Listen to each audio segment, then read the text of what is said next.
Since the outbreak of the Israel-Hamas war, tensions have been on the rise here in America. Protests have engulfed major cities, and people on both sides seem to be shutting each other out. Amidst the growing divide, two unlikely friends are working to increase the dialogue within war-torn countries and the rest of the world. I'm on my way to meet Aziz Abu Sarah, a Palestinian who lost his own brother after his brother was incarcerated by Israeli police decades ago.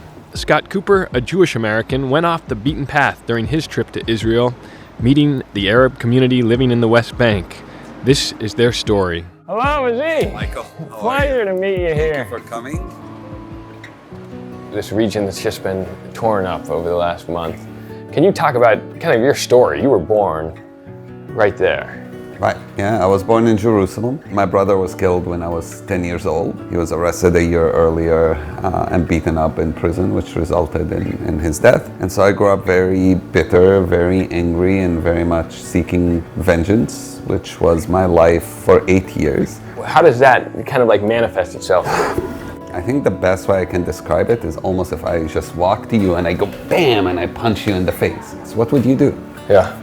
You feel angry, you hit back. Oh, you punch me, I punch you. I don't even think about it. And that's exactly how I felt. As a good brother, the only response you do is to punch back. And what were some of those acts where you tried to get revenge? I was throwing rocks at Israeli soldiers. I did a lot of writing of pamphlets and propaganda stuff, anti-peace stuff. I mobilized people for protests. We did a lot of activism in my high school and other high schools in the area. Just so you know, a lot of these things, you would have been sent to prison anywhere from 6 months to 2 years. And then at 18, I went to study Hebrew, and learning Hebrew in a Jewish institute, Israeli institute, where most of the students were Jewish immigrants to Israel.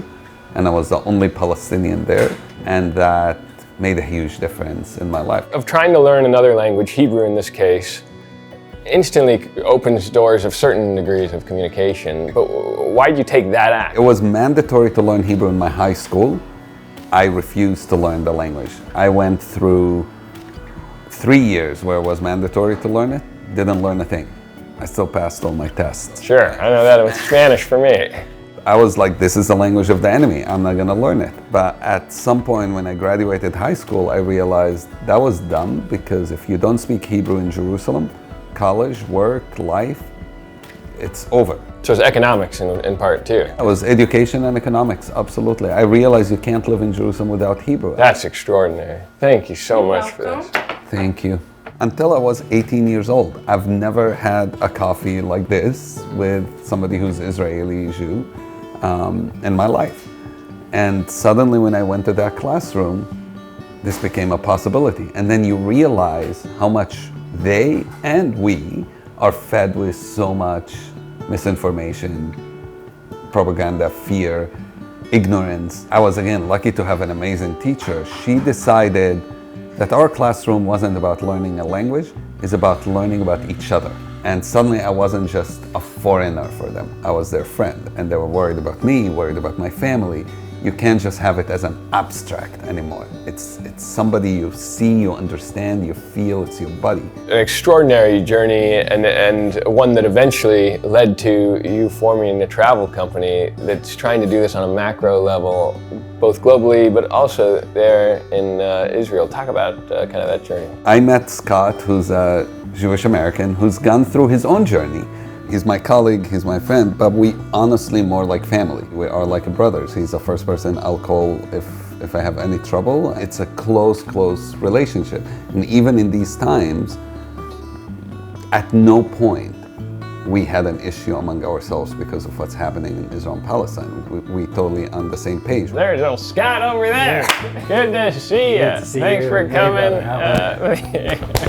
Said not only have you guys built a business together, but something of a brotherhood. And kind of talk about the journey, how you guys got connected. I was working in finance at the time, and I took a trip to Israel. This was the birthright trip. Yes, exactly. I was very moved. I made a lot of good friendships with Israelis, and I was really just hurt by what I saw in terms of how difficult the life was for them. And so I was interested in finding out who are these Palestinians that I'm hearing about. So I ended up, against what they were telling me, go meet Palestinians on the other side. And relatively quickly, I found peace builders like Aziz, Israelis and Palestinians working together. And I was so moved by what I saw there, I came back to the States, I quit my job, and I ended up studying conflict. And on the birthright trip, there's no kind of venturing in to Palestinian areas.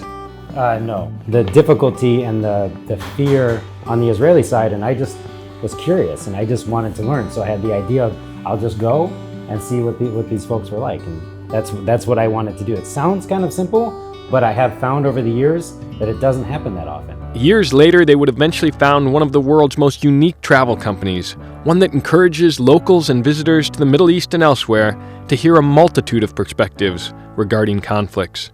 Their ultimate goal is to promote empathy and eradicate prejudices through meaningful interactions.